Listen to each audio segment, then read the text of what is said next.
Hey everybody, this is Tim with Op-Ed Daily. And so a couple of days ago, these two kids, basically, Jaelyn Young, who's 19, and Muhammad Dakhlalla is 22. So they were newlyweds, or at least they were going to be. One of them is an honor student, Jaelyn Young. She's an honor student. She was a cheerleader. Muhammad Dakhlalla is a psychology graduate from a university in Mississippi. Their father, or her father, is a police officer.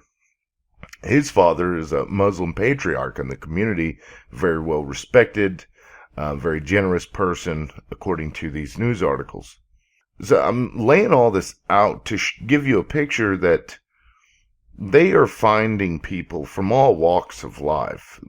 Eventually, they're gonna discover, or have these FBI informants uncover, ISIS converts of all ages, gender, religion, class, and that's going to be designed to scare the United States and all the people within it into believing that nobody is immune to becoming an ISIS convert or whatever.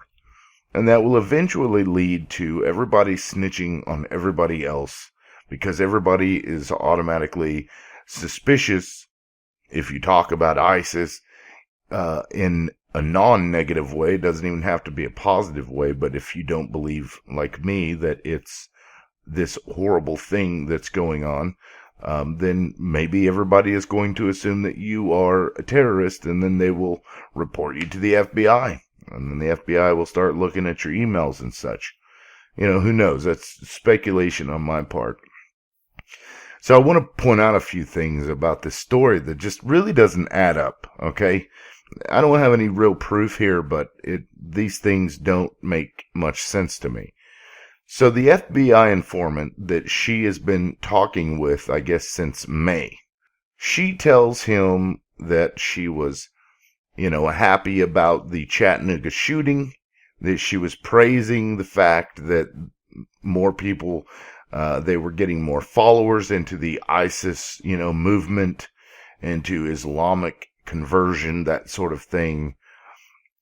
She also, on Twitter, said that she was wanting to join ISIS at some point. She said these things. I don't have the quotes right in front of me, but this is the gist of what these news articles are saying.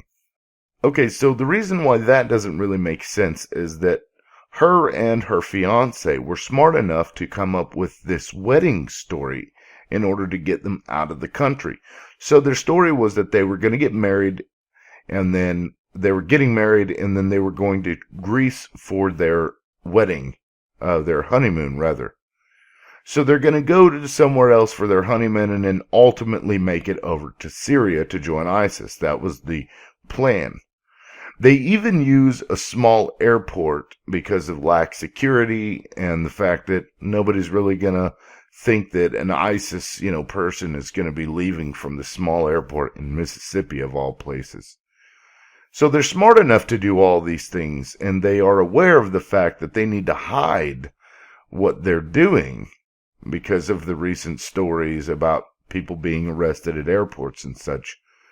So they're that smart, but they're stupid enough to talk to a stranger on the internet about very specific things, about when they were going to leave, where they were leaving, what their plans were after they got to Greece.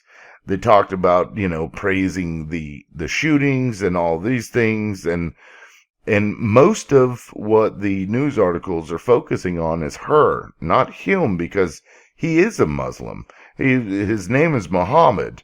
And that fits right into the stereotype of, Muslims. So they aren't really focused on him because the story's with her. She's, a young, good-looking black woman that, is honor student, cheerleader, that sort of thing.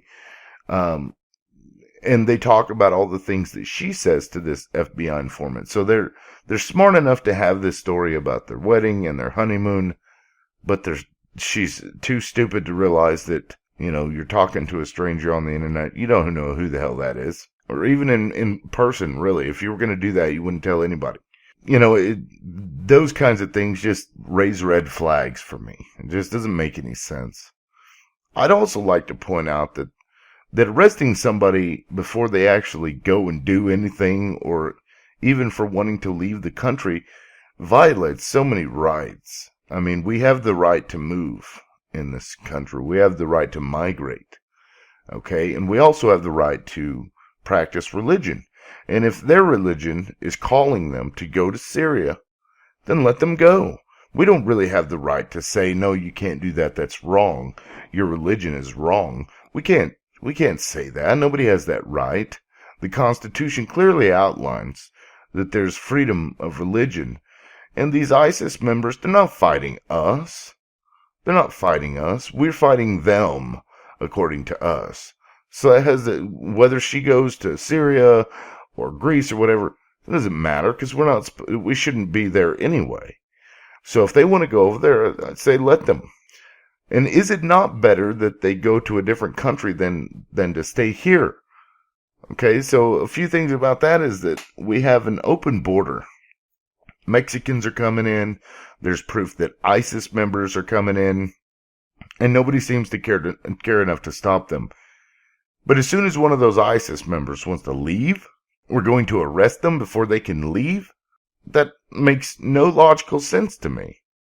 I would much rather have a terrorist in a different country than to have one here. And by arresting them at the airport, you're deterring other people from leaving, which is incentive to have, terror attacks on U.S. soil. And this is just assuming that you're in the class of people that believe that ISIS is going to slaughter everybody in their sleep, which I don't buy that anyway.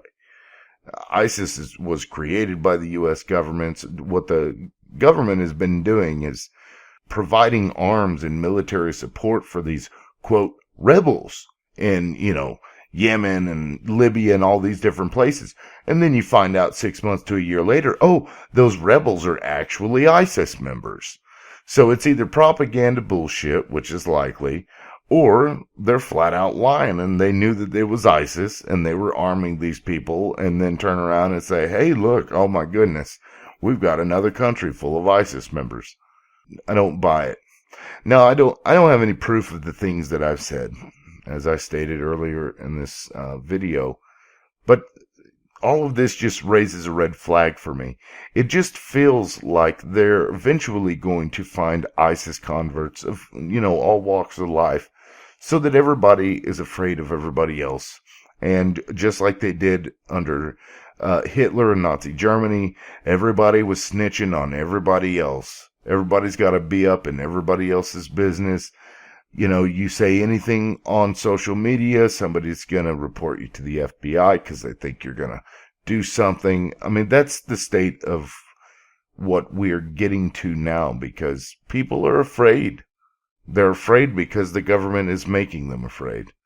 All I have to say to you guys is this is all smoke and mirrors. Okay, this is all bullshit.